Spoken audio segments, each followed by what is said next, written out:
গোপালগঞ্জে হামলার জেরে থমথমে পরিস্থিতি পুরো জেলা জুড়ে। অপ্রীতিকর পরিস্থিতি এড়াতে সড়কে টহল রয়েছে আইনশৃঙ্খলা বাহিনীর সদস্যদের। আজ সন্ধ্যা ৬টা পর্যন্ত চলবে কারফিউ। এ সময় বিশেষ প্রয়োজন ছাড়া জনসাধারণকে রাস্তায় বের হতে নিষেধ করছে কর্তৃপক্ষ। বাংলাদেশের শক্তিশালী থার্মিক স্টিল বার ফেমাস স্টিল লিমিটেড। আওয়ামী লীগের দুর্গখ্যাত জেলা গোপালগঞ্জে যে সংঘর্ষের ঘটনা ঘটেছে, নিষিদ্ধ ছাত্র সংগঠন ছাত্রলীগ এবং আওয়ামী লীগের পক্ষ থেকে এনসিপির কর্মসূচিতে যে হামলা হয়েছে এক প্রকার রণক্ষেত্র পরিণত হয়েছিল। তো সেই পরিস্থিতিতে দিনভর যে উদ্ভূত পরিস্থিতি, তার প্রেক্ষিতে প্রশাসনের পক্ষ থেকে 22 ঘন্টার কারফিউ জারি করা হয়েছে। সেই কারফিউ নিয়ন্ত্রণের জন্য এরই মধ্যে কিন্তু আমরা দেখছি যে আইনশৃঙ্খলা রক্ষাকারী বাহিনীর সদস্যদের উপস্থিতি এই জেলায় বাড়ানো হয়েছে এবং পুলিশের পক্ষ থেকে যে তথ্য জানানো হয়েছে যে সরকারের যে নির্দেশনা অর্থাৎ সন্ধ্যা ৬টা পর্যন্ত যে কারফিউ বলবৎ রয়েছে, এই কারফিউর যে নিয়মনীতি রয়েছে তা পরিপালন করার জন্যই কিন্তু এত বিপুল সংখ্যক আইনশৃঙ্খলা রক্ষাকারী বাহিনীর সদস্যদের জড়ো করা হচ্ছে এই জেলা শহরে।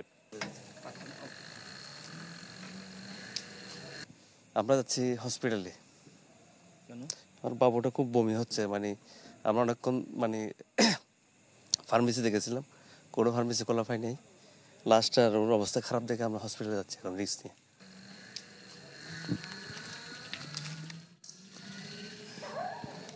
এমন গুটি কয়েক মানুষই কিন্তু এই গভীর রাতে এই শহরে এখন দেখা যাচ্ছে কারফিউর মধ্যে।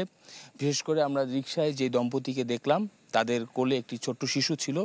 শিশুটি অসুস্থ হয়ে পড়েছে। আসলে তারা বাধ্য হয়ে কিন্তু সরকারের নিষেধাজ্ঞা থাকার পরও জীবনের তাগিদে হসপিটালের দিকে যাচ্ছেন। এছাড়া কিন্তু এই শহরে গভীর রাতে আর কোনো মানুষজনকে কিন্তু দেখা যাচ্ছে না।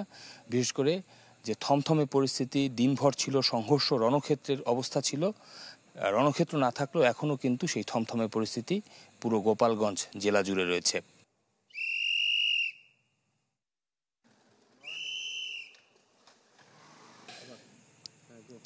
এই মার্কেটে যদি একটা ক্ষতি হয়ে যায়, তাই না, তাহলে আমার হবে না, আমার উপর দায়বদ্ধ হবে না যে তুমি নাইট গার্ড কী করছো না করছো। আর এই ইসের মধ্যে কার্ফের মধ্যে তো দেখা যাচ্ছে চরিত্রটা থাকতে পারে।